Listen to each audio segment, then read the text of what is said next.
अयोध्यापति महाराज दशरथ के दरबार में यथोचित आसन पर गुरु वशिष्ठ, मंत्रीगण और दरबारीगण बैठे थे।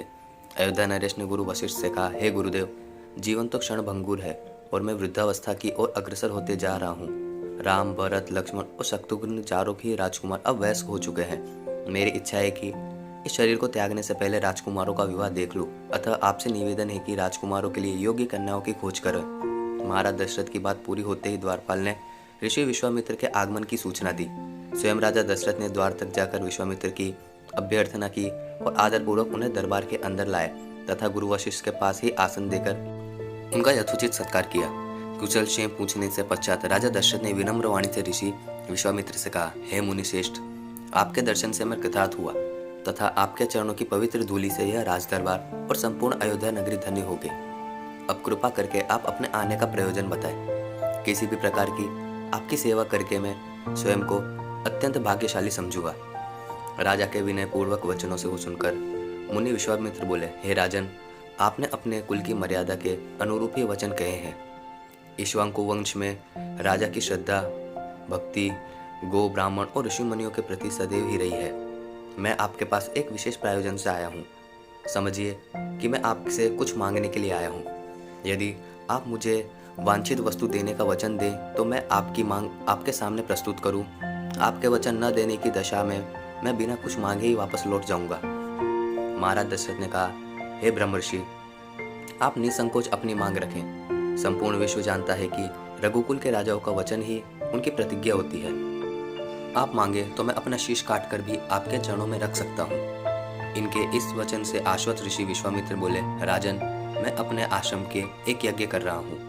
इस यज्ञ में पूर्णाहुति के समय मारीच और सुबाहु नाम के 2 राक्षस आकर रक्त, मांस आदि अपवित्र वस्तुएं यज्ञ वेदी में फेंक देते हैं। इस प्रकार यज्ञ पूर्ण नहीं हो पाता।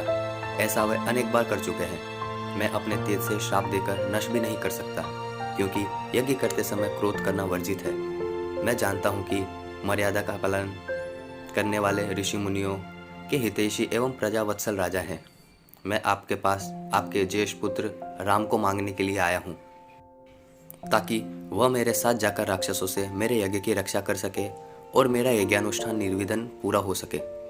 मुझे पता है कि राम आसानी से साथ उन दोनों का संहार कर सकता है। अतः केवल 10 दिनों के लिए राम को मुझे दे दीजिए। कार्य पूर्ण होते ही मैं उसे सकुशल आपके पास वापस पहुंचा दूंगा। विश्वामित्र की बात सुनकर राजा दशरथ को अत्यंत विषाद हुआ। ऐसा लगने लगा कि अभी वो मूर्छित हो जाएंगे। फिर स्वयं को संभालकर उन्होंने कहा, मुनिवर, राम अभी बालक है। राक्षसों का सामना करना उसके लिए संभव नहीं होगा। आपके यज्ञ की रक्षा करने के लिए मैं स्वयं ही जाने को तैयार हूँ। विश्वामित्र बोले, राजन, आप तनिक भी संदेह ना करें कि राम उनका सामना नहीं कर सकते। मैंने अपने योगबल से उनकी शक्तियों का अनुमान लगा लिया है। आप निशंक होकर राम को मेरे साथ भेज दीजिए। इस पर राजा दशरथ ने उत्तर दिया, हे मुनिश्रेष्ठ, राम ने अभी तक किसी राक्षस के माया प्रपंचों को नहीं देखा है और उसे इस प्रकार युद्ध का अनुभव भी नहीं है। जब से उसने जन्म लिया है मैंने अपनी आंखों के सामने से कभी ओझल नहीं होने दिया। उसके वियोग से मेरे प्राण निकल जाएंगे। आपसे विनय है कि कृपया करके मुझे संशय चलने का आज्ञा दे। पुत्र मोह से ग्रसित होकर राजा दशरथ को अपनी प्रतिज्ञा से विचलित होते देख ऋषि विश्वामित्र आवेश में आ गए। उन्होंने कहा, राजन, मैं नहीं जानता था कि रघुकुल में अब प्रतिज्ञा पालन करने की परंपरा समाप्त हो गई। यदि जानता होता कि कदापि नहीं आता। लो, मैं चला। बात समाप्त होते ही उनका मुख क्रोध से लाल हो गया। विश्वामित्र को इस प्रकार क्रोध होते हुए देख दरबारी एवं मंत्रीगण भयभीत हो गए और किसी प्रकार के अनिष्ट की कल्पना से वह कांप उठे। गुरु वशिष्ठ ने राजा को समझाया, हे राजन, पुत्र के मोह से ग्रसित होकर रघुकुल की मर्यादा, प्रतिज्ञा पालन और सत्यनिष्ठा को कलंकित मत कीजिए।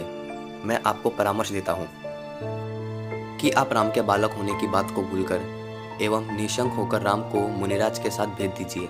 महामुनि अत्यंत विद्वान, नीति निपुण और अस्त्र शस्त्र से ज्ञाता है। मुनिवर के साथ जाने से राम का किसी प्रकार से भी अहित नहीं हो सकता। उल्टे वे इनके साथ रहकर शस्त्र शास्त्र विद्याओं में अत्यंत निपुण हो जाएंगे तथा उनका कल्याण भी होगा। गुरु वशिष्ठ के वचनों से आश्वस्त होकर राजा दशरथ ने राम को बुला भेजा। राम के साथ साथ लक्ष्मण भी वहां चले आए। राजा दशरथ ने राम को ऋषि विश्वामित्र के साथ जाने की आज्ञा दी। पिता की आज्ञा शिरोधार्य करके राम ने मुनिवर के साथ जाने के लिए तैयार हो जाने पर लक्ष्मण ने भी ऋषि विश्वामित्र के साथ चलने के लिए प्रार्थना की और अपने पिता से भी राम के साथ जाने के लिए अनुमति मांगी। अनुमति मिल जाने पर राम और लक्ष्मण सभी गुरुजनों से आशीर्वाद लेकर ऋषि विश्वामित्र के साथ चल पड़े। समस्त अयोध्या वासियों ने देखा कि मंद गति से जाते हुए मुनिश्रेष्ठ विश्वामित्र के पीछे पीछे कंधों पर धनुष और तरकस में बाण रखे दोनों भाई राम और लक्ष्मण ऐसे लग रहे हैं मानो स्वयं शौर्य ही शरीर धारण करके चल रहे हो। लता विटपो के मध्य से होते हुए 6 कोस लंबा मार्ग पार करके वह पवित्र सरयू नदी के तट पर पहुंचे। मुनि विश्वामित्र ने स्नेहयुक्त मधुर वाणी से कहा, हे वत्स, अब तुम लोग सरयू के पवित्र जल से आचमन स्नानित करके अपनी थकान दूर कर लो, फिर मैं तुम्हें प्रशिक्षण दूंगा। सर्वप्रथम मैं तुम्हें बला और अतिबला नामक विद्या सिखाऊंगा।